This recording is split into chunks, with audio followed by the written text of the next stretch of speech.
Elias Turner had walked the Black Hollow River for 9 years. He had seen the shallows skim with ice in hard cold.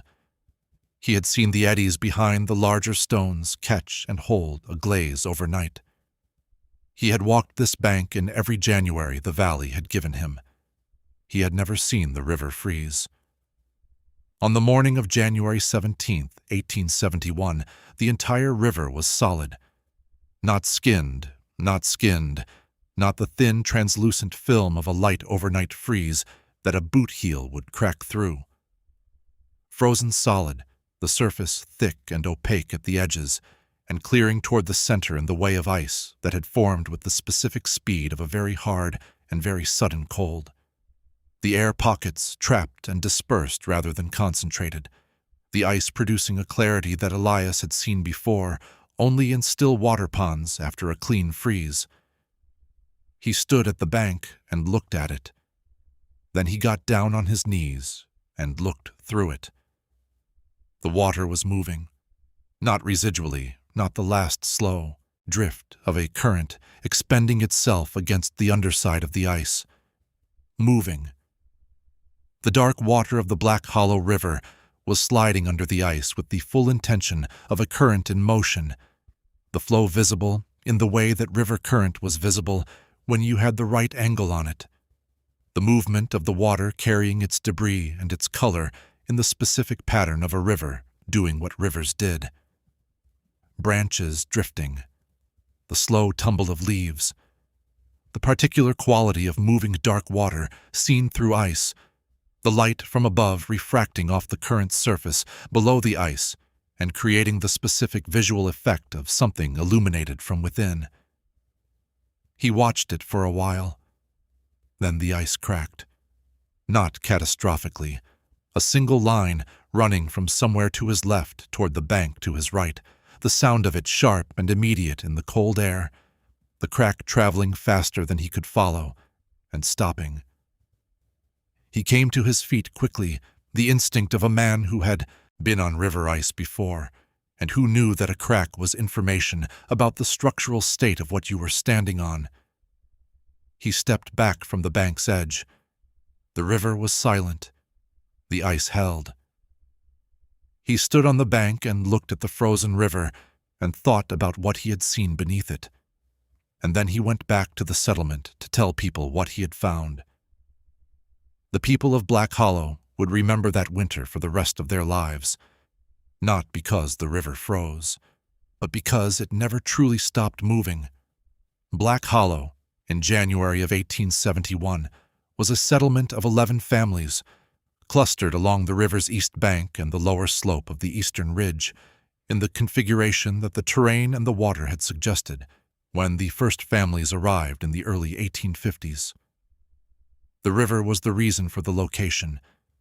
The Black Hollow River ran clear and cold from the limestone country of the ridge above and provided the water and the power that the community's small sawmill required, and the sawmill was the reason the settlement was a settlement, rather than a collection of isolated farmsteads. People had come to the sawmill and had stayed because staying was easier than leaving once the clearing and the building were done, and the 11 families were the result of 2 decades of that logic. The river was also the settlement's road in the seasons when the ridge trails were impassable. In high water and in flood it was dangerous, but in the low, clear water of late winter and early spring it was navigable by the flat-bottomed skiff that Elias Turner kept at the bank below his cabin, and several of the settlement's men used it for the downstream run to the trading post 12 miles south, when the alternative was a muddy 2-day ride over the ridge. The river was, in the specific way of rivers in remote communities, something between a resource and a presence, used and depended upon and known in the intimate way of a thing that determined the daily shape of your life. Elias Turner had been in the settlement for 9 years, arriving in 1862 after the war took the farm in Tennessee. That had been his family's and left him with the specific freedom of a man who had nothing left to keep him in the place he had been.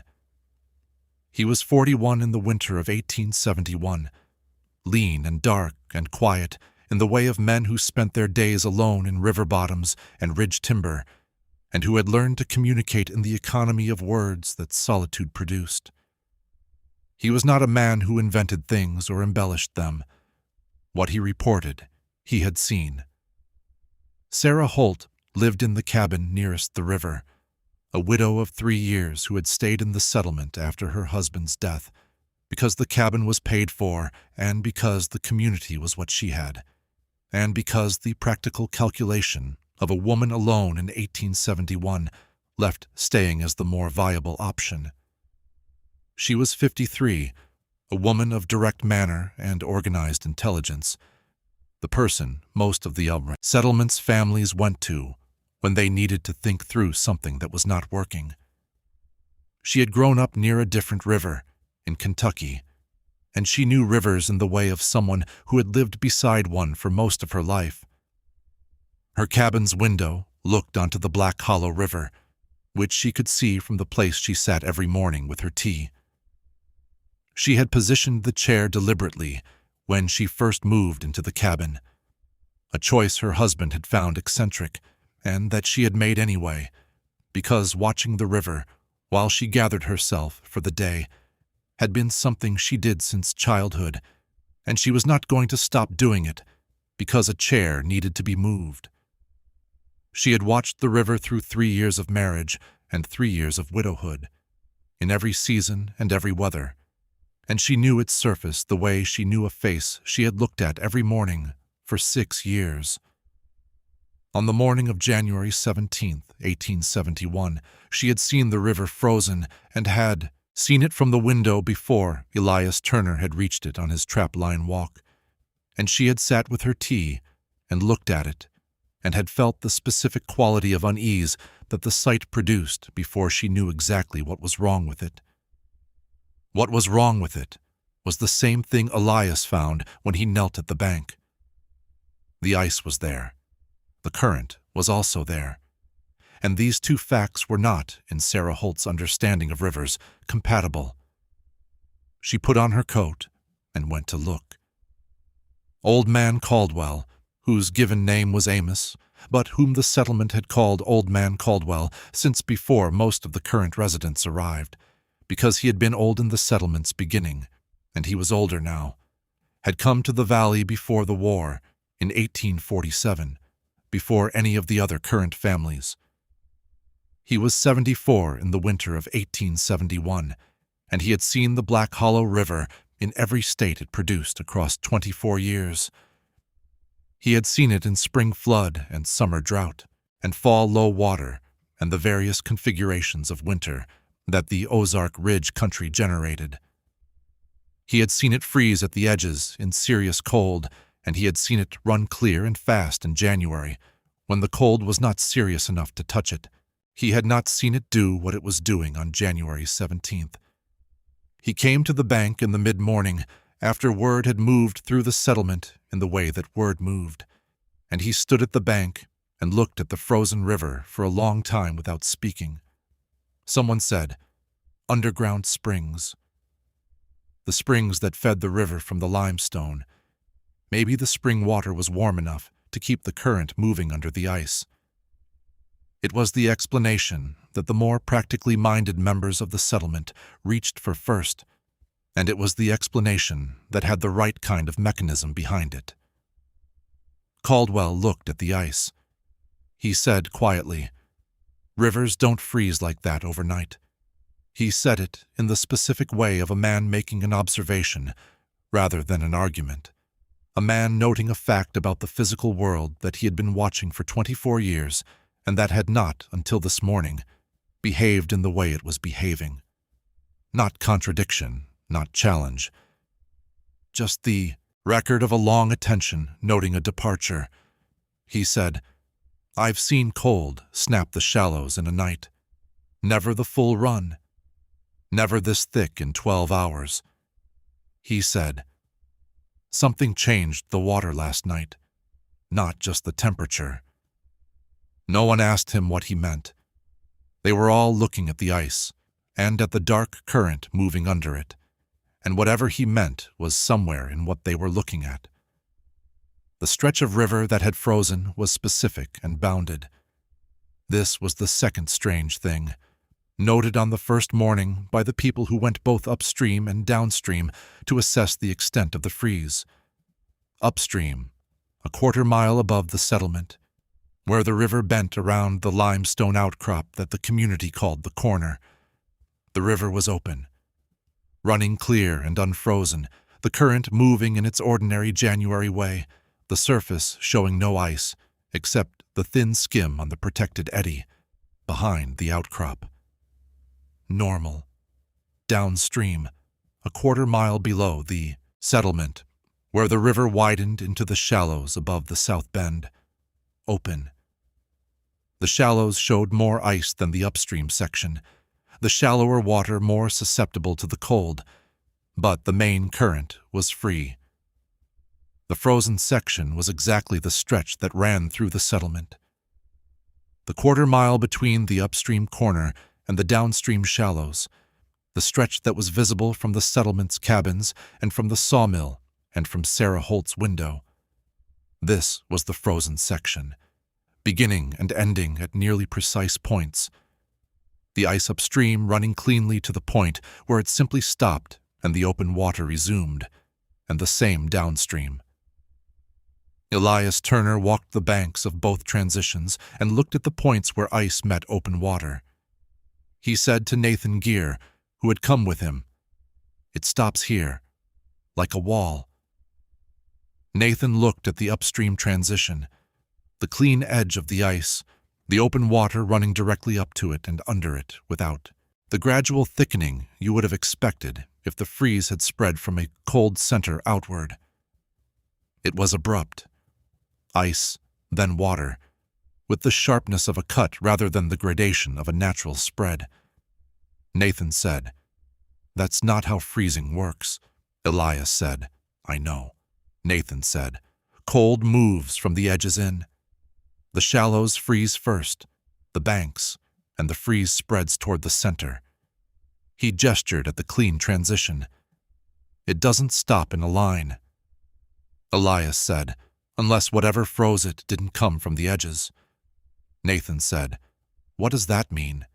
Elias said, "It means something in the water froze it from below, or froze this section specifically. Not from the air, not from the banks." Nathan looked at him. Elias said, "I know how that sounds." Nathan said, "It sounds like what I'm looking at." The sounds began the second night. Sarah Holt heard them first because her cabin was nearest the water, and because she was a light sleeper, and because the sounds were the kind of sounds that found the edge of sleep and brought you toward waking without fully completing the transit. She lay in her bed and listened to what the river was producing, and tried to name it. The ice cracking was part of it, the specific sharp report of ice under thermal stress, the sound that a frozen surface made when the temperature changed and the expansion or contraction of the ice produced more force than the ice could absorb silently. She knew this sound. It was the sound of ponds and lakes in winter, when the cold deepened overnight, and it was the sound she had expected to hear from a frozen river in January. But the cracking was accompanied by something else, a low, continuous sound beneath the cracking. Beneath in both senses, lower in pitch and located physically beneath the ice surface, the sound of the water moving in the specific way that water in an enclosed space moved, the hollow echo quality that came from sound produced in a confined environment. The current under the ice was audible, not loud. You had to be listening for it, and Sarah was listening. But present, the river speaking from under its lid in the register of a thing that was contained but not stopped. She got up once in the night and went to her window and looked at the ice by moonlight. The surface was still. No movement visible, no crack spreading in the moonlight. The sound was present, the cracking and the hollow water sound, and the surface was still. She stood at the window and listened to the frozen river making its sounds in the dark, and then she went back to bed. In the morning, she asked her neighbor, a man named Pratt, who lived between her cabin and the sawmill, "Did you hear it last night?" Pratt said, "I heard something," she said. "The cracking," he said.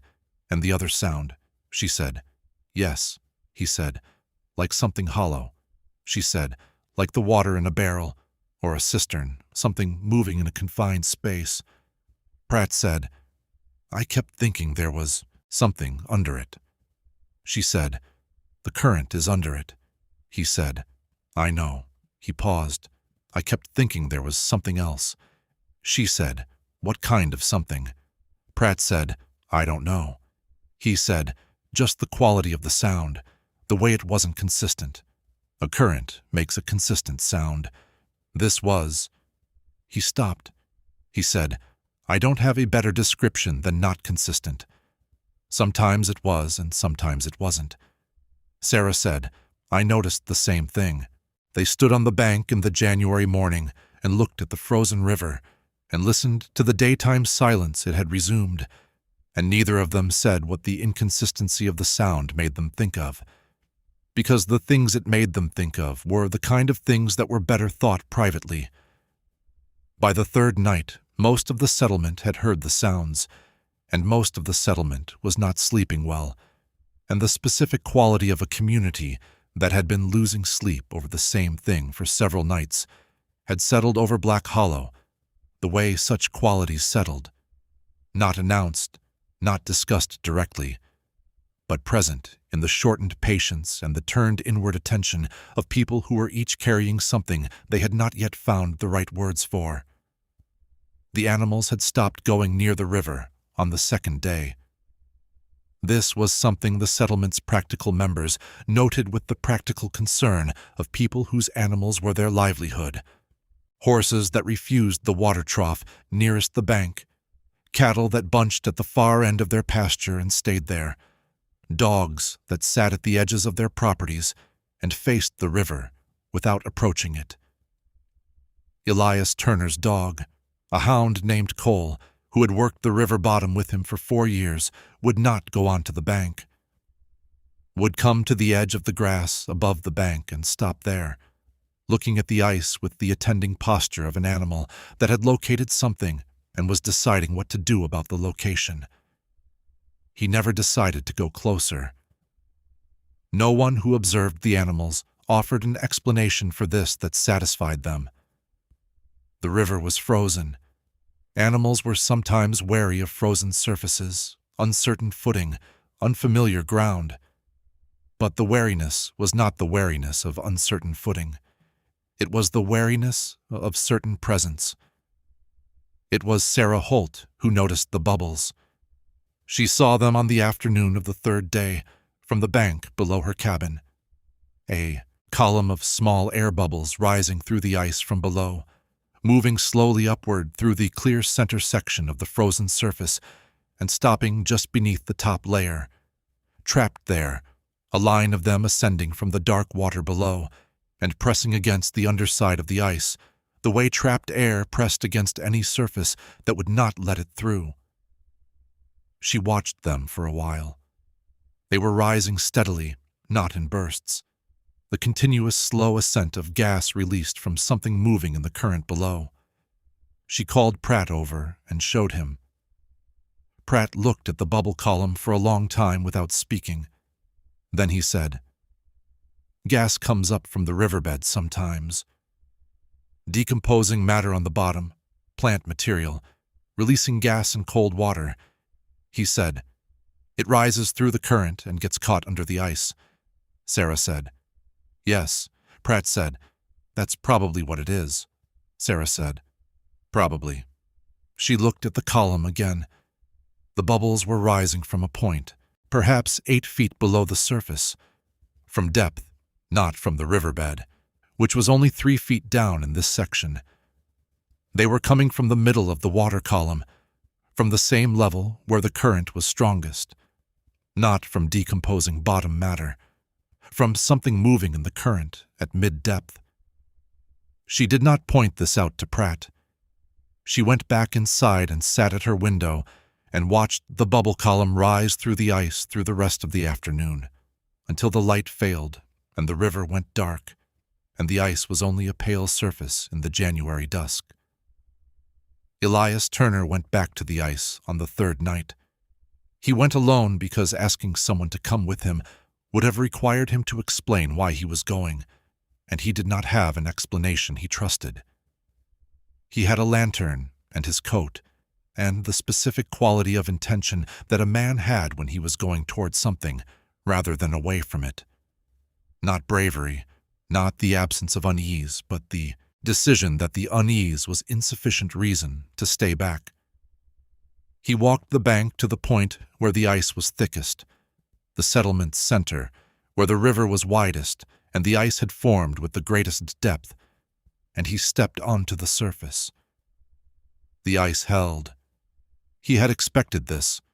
The cold of the previous 3 nights had been consistent, and the ice that had formed in a single night had been added to by each subsequent night, and what was underfoot now was not the uncertain ice of a fresh freeze, but the solid surface of ice that had been building. He moved carefully anyway, the careful movement of a man who had been on river ice and who did not let previous crossings persuade him that the current one was safe. He knelt at the center of the river and held the lantern low. Through the ice, and the ice here was clear enough to serve as a window, the rapid formation having trapped few bubbles, and the surface having been kept clean by the cold, dry air. Through the ice he could see the current. Dark water moving. The familiar motion of the Black Hollow River in its January low-water flow. The current carrying its debris of leaves and small branches in the slow, deliberate way of winter water. He watched the current for a while. Then he saw the shape. It was not a fish. The Black Hollow River had fish, and he knew what they looked like from above, and this was not the shape of a fish. It was larger, and it moved differently, not the darting or the holding of a fish in current, but a slow drift, the kind of movement that a large object made when it was being carried rather than swimming. It came from upstream in the direction of the corner, and it moved through the window of clear ice beneath him in the time it took him to exhale and inhale, and it went downstream and was gone. He watched the space where it had been. The ice groaned, not a crack, a groan, the sound of ice under load, the deep bass complaint of a thick surface, registering stress from below. The sound came from beneath his feet, not from the surface, from somewhere between him and the current, as if the river itself were shifting under its frozen lid. It was not the sound of ice failing at a point. It was the sound of something pressing upward across the full width of the river. Elias came to his feet in the movement of a man who had made a decision before the decision was conscious, and he walked quickly toward the east bank, the ice complaining under him in the low, continuous groan of something that was considering. He reached the bank. The river went silent. He stood on the bank and held the lantern over the ice and looked at the surface, and the surface was still, and the river was silent in the way it was silent in the daytime, the sounds of the previous nights absent, the frozen surface simply a frozen surface in the lantern light. He stood there for a while. Then he went to find Caldwell. The old man was awake. He had told Elias once that he had stopped sleeping through the night 15 years ago and had made his peace with it, that the small hours were as good a time as any for thinking, and that most of his best thinking happened before first light. He was at his table with a candle when Elias came to the door, and he let Elias in and listened to the account without expression. He said, "Describe the shape." Elias said, "I can't describe it well. Dark, large, drifting with the current, not moving against it." Caldwell said, "How large?" Elias said, "Larger than a man." He said it and then amended it. "Or the size of a man, or larger. The ice distorts the scale." Caldwell was quiet for a moment. he said. The groan came after you saw it. Elias said, Yes.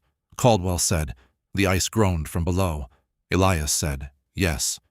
Caldwell looked at the candle. He said, Sit down. Elias sat. Caldwell said, There was a settlement upstream before this one. Before I came, before anyone in this valley came. Farther up the hollow, before the river bends at the corner. He said, A flood took it.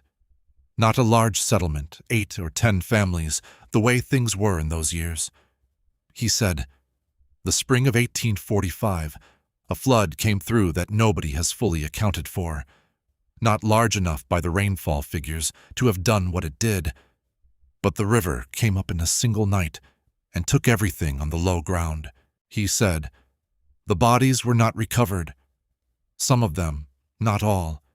He said, People afterward talked about the river having underground channels through the limestone, places where the water moved through the rock rather than over it, places where the surface flow and the underground flow were connected. He said, The flood in 1845 may have moved through one of those channels, come up through the bottom rather than over the banks, which would explain the speed of it and why the rainfall didn't account for the size. He said, I've been here since 1847, and the river has been a normal river. It floods in spring, it runs low in fall. It has never done what it did on January 17th. He said after a pause, Water remembers where it used to go.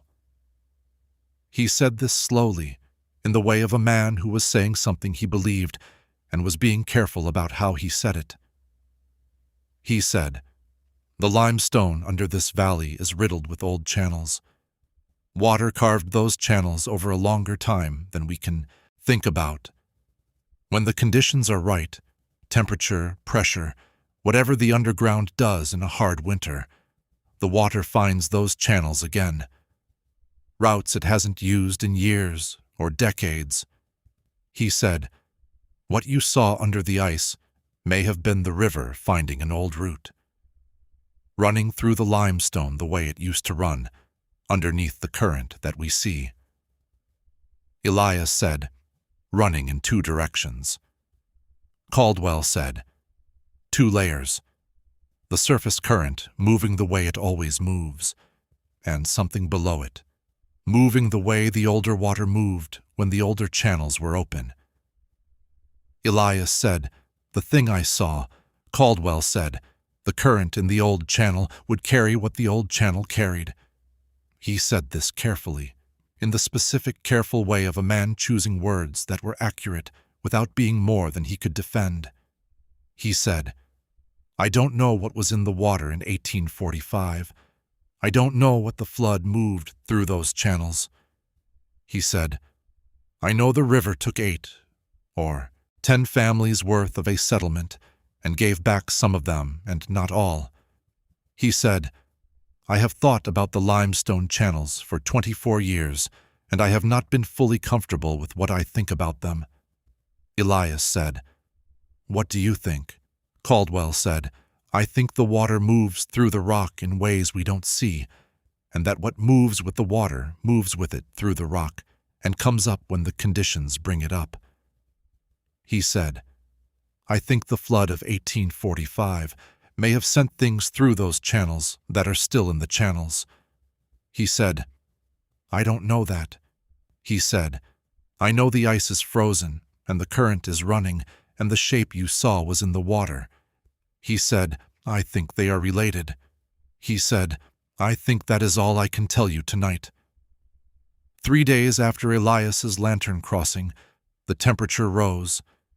It came from the south in the way of January thaws in the Ozark Ridge country, a warm front moving up from the Gulf, the temperature climbing 10 degrees between midnight and morning, the air going from the specific dry cold of a hard freeze to the wet warmth of a winter thaw in the space of hours. The ice on the Black Hollow River had been accumulating for 6 days and was at its thickest, and it met the temperature change in the way that thick ice met sudden warmth. with resistance, and then without it. The settlement gathered at the banks that morning because the gathering was the natural response to a change in something they had been watching. They stood on both banks and watched the ice resist the temperature and then begin to show the signs of a surface under stress. The hairline fractures appearing across the center section, the specific visual pattern of ice beginning to fail from its interior rather than from its edges. Sarah Holt watched from the east bank. She had been watching the river since the morning of the freeze, every day, from her window and from the bank, and she had been accumulating the account of it the way she accumulated most things, by observation, in order, without forcing a conclusion before the evidence required one. She had her own thoughts about what the river had been doing, and she had kept them largely to herself, which was her way with things she could not fully defend. She watched the ice now. The long crack came without warning, or with the warning that the hairline fractures had been, if you were reading them correctly, which several people present were reading correctly, and which produced the specific stillness of a group that knew what was coming and was waiting for it. The crack traveled the full length of the frozen section in a single run, upstream to downstream, the sound of it like a single long rifle shot that took 2 seconds to complete. Then the ice on either side of the crack began to move. Not rapidly, not the dramatic collapse of sudden failure, but the deliberate separation of a surface that had decided it was done. The ice moved to the banks. It went in pieces, some large and some small, the current below it, freed now, or partially freed, pushing the pieces toward the shores and grinding them against the limestone and each other in the specific sound of ice breaking up on a river. The sound was loud, and then it was less loud, and then it was the sound of the last pieces moving in the current and grinding at the shallows downstream, and then it was the sound of the Black Hollow River running clear in January. The settlement stood on both banks and looked at the open water. The river was running. Clear, cold, the current moving in its ordinary pattern, the surface showing the ordinary small disturbances of a river in normal January flow. The limestone shelf at the near bend was audible. The water over the gravel shallows downstream was audible. The river was the river. Nathan Gear said, "It looks normal." Elias said, "Yes." Nathan said, like nothing happened. No one answered. They stood on the banks and looked at the normal river and held whatever they were holding about the 6 days that had preceded this normalcy. The cracking sounds in the night and the hollow echo of water in a confined space, and the shape that Elias had seen moving under the ice, and the points where the freeze had begun and ended with the sharpness of a decision, rather than the gradation of a natural process. The river ran, clear and cold and normal. Old Man Caldwell had been standing at the bank without speaking since the ice went out. He had been there before the crack, standing slightly apart from the others in the way he often stood slightly apart, and he had watched the ice fail and the current emerge and the river resume its ordinary appearance with the attention of a man watching something he had been expecting and had not been certain would go the way he expected. He said, when the last ice had ground through the downstream shallows and the river was open and moving, "Good." He said it quietly, not to anyone in particular. The settlement stood on the banks and looked at the open river and heard him say it and understood, without discussion, that what he meant was, it went. Whatever had been here for 6 days had gone with the ice. The channel had closed, or the pressure had released, or the conditions that had opened the old route through the limestone had changed, and the route had closed again. The surface current was the only current now. That was all he said. The account of the January freeze circulated through the settlement through the rest of that winter, and into the spring in the way that accounts circulated when they had not resolved, and when the people who carried them had not made peace with the irresolution. People told it specifically. The morning of the freeze, the bounded section, the current under the ice, the sounds, Elias's crossing, the shape. And then they told the end, which was the river returning to normal and looking as though nothing had happened. The ending was the part that sat least easily, because an ending that resolved nothing was the most unsettling kind. Elias Turner walked the downstream bank in the third week of February, after the ice was fully out and the river was running in its late winter volume. He was checking his trap lines, which had been unworkable during the freeze and which he was now restoring, and he was also looking at the river with the attention of a man who had been looking at it carefully for 6 weeks and who was not ready to stop. He found the post at the lower bend. It was in the bank, half buried, the wood dark with age, and with the specific texture of wood that had been in wet ground for a long time, the grain compressed and the surface smoothed in the way of submerged wood. The top of it was above the bank surface, protruding perhaps a foot, and it was set at the angle of a structural post rather than a natural tree. Vertical, squared, the kind of timber that a person had cut and shaped and driven into the ground for a purpose. He looked at it for a while. He looked at the bank around it, at the soil and the root structure, at what the winter's flood had uncovered by removing the material that had covered it. He said nothing to himself. He dug around it carefully with his knife until he had exposed the upper section clearly and could see the tool marks in the wood, the specific flat planes of an adze working a timber, the marks of a person rather than a natural process. He stood up and looked at the river. The river ran downstream in its ordinary way, the current moving over the limestone and the gravel in the low, clear water of late winter, the surface reflecting the February sky. He thought about what Caldwell had said, about the settlement upstream and the flood of 1845 and the limestone channels and the things that moved through them. He thought about the shape he had seen under the ice. He thought about the bounded freeze and the abrupt edges and the underground current that Caldwell believed ran through the rock alongside the surface water. He thought about the old post in the bank, a third of a mile downstream from where a settlement had stood until 1845.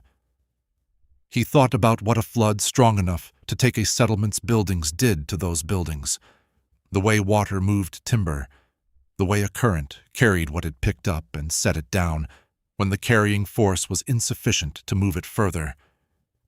He thought about how far a piece of timber traveled in a flood, and whether a third of a mile was the right distance. He thought about the shape's size. He had said to Caldwell, larger than a man, or the size of a man. The ice distorts scale. He had been honest about that uncertainty, but he had been on the ice, and he had been close, and the lantern had been down and the ice had been clear, and the honest part of his account, the part he had been less certain about saying to Caldwell, was that the shape had moved the way a large object moved when it was not being propelled. The drift of something carried.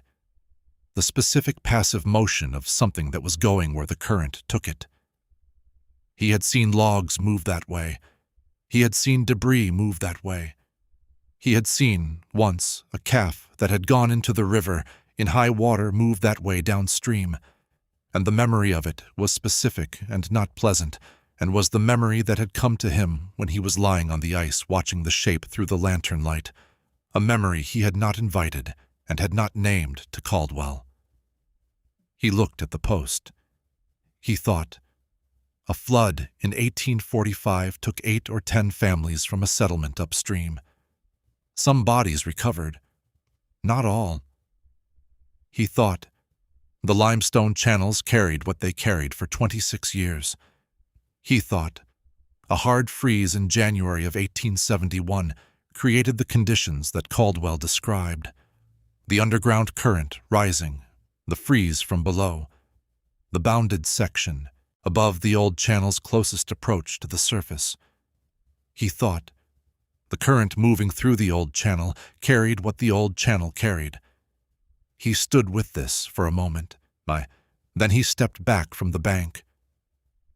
He thought about the winter, and about the 6 days of the frozen river, and about the shape that had drifted through the clear ice under his lantern.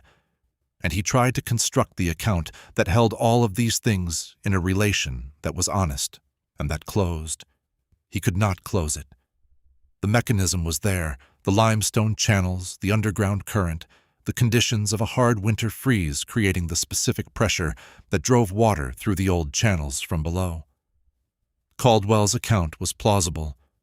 The post was consistent with it. The bounded freeze was consistent with it. The freeze concentrated where the underground channel came closest to the surface, where the cold water rising through the rock met the cold surface water and froze the section from beneath. This closed most of it. The shape did not close. He stood at the bank with the old post at his feet and looked at the river and thought. The limestone holds what passes through it. He thought.